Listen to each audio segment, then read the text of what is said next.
Hello, students. Today we will discuss about the aggregate demand and aggregate supply, the components of aggregate supply. As we know that consumption is the function of y. That is, what does it mean? As income increases, consumption will also increase and vice versa. That is, on the earning, on the income, the consumption is depending. Likewise, in saving, the saving is the function of y, as you know, S is equal to y minus c. A consumer, from his income, either he has to consume or save, or both consumption and saving, both activities will be performed by the consumer. So, according to the income, the consumer's saving will also increase and decrease.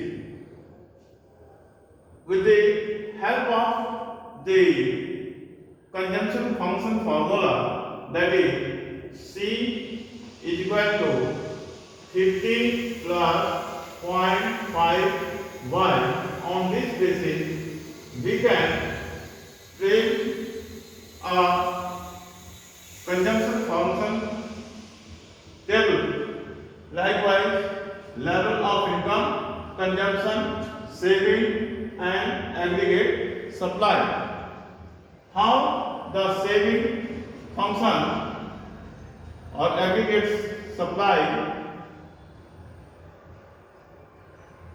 performs in the economy. At different level of income, as you know, at zero level of income, the consumption is 50, that is, it is autonomous consumption.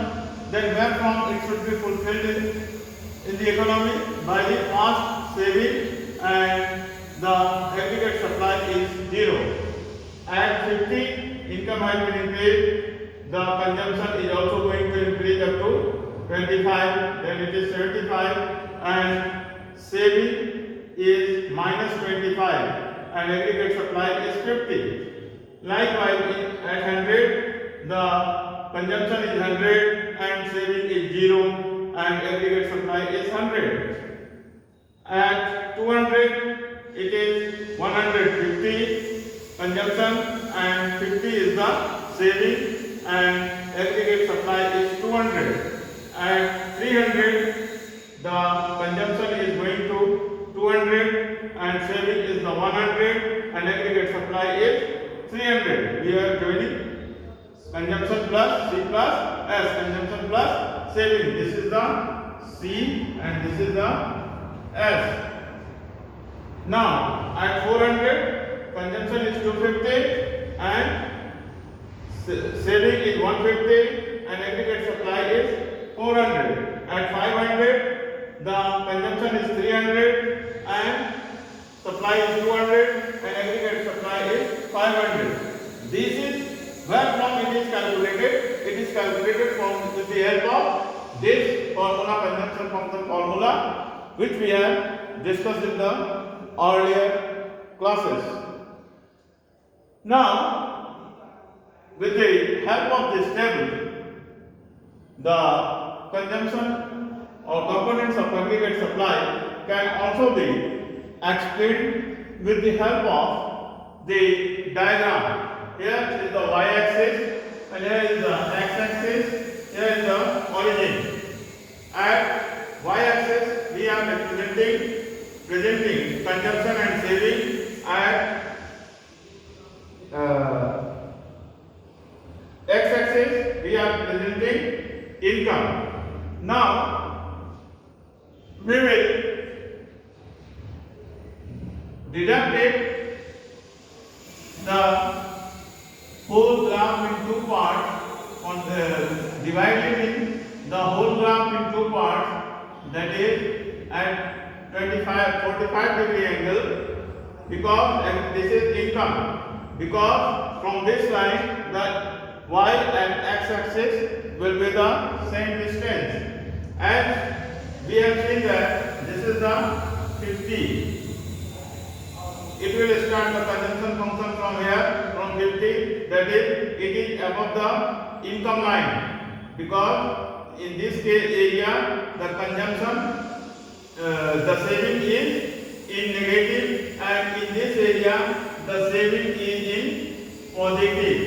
Here it is saving is negative, here saving is positive after this area, because the conjunction is above the greater than income, and after this area the conjunction income is greater than conjunction, and part of the income is going to save. In this way we can present the components of aggregate supply with the help of diagram. Let us consider the next aspect of the components of aggregate supply, that is, in this graph we have observed C is the positive function of income. As income increases, consumption increases, and vice versa, which I have explained. Now, meaning of consumption function, propensity to consume. What is the meaning of consumption function? Consumption function states the relationship between consumption and income. C is equal to F into Y. It means that as income increases, propensity to consume also rises, but by less than an increase in income. Propensity to consume refers to the schedule which shows the levels of consumption at different levels of income.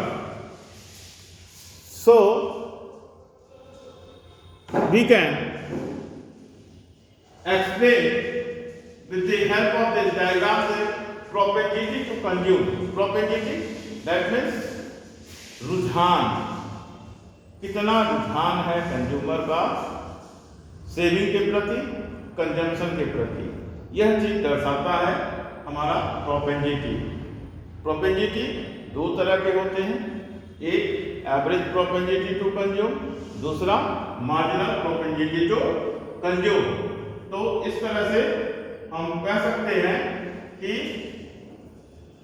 प्रोपेंजिटी to consume रुझान क्या होता है कि the inclination of the consumer towards the consumption and saving on the basis of income. Now, rest as well. In the next class, we will discuss